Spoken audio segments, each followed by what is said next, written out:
বাড়িতে রাজার মতো চলছি, এই প্রবাসে এতিমের মতো পড়ে আছি।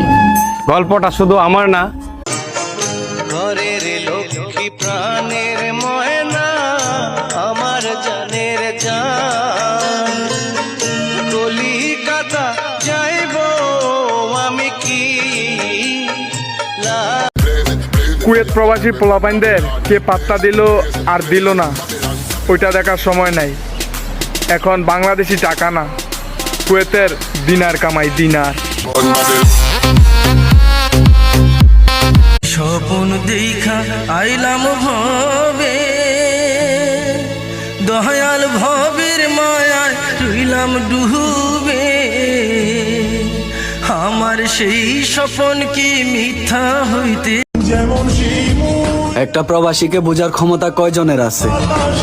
পরিবারের মানুষদেরকে ভালো রাখার জন্য নিজেকে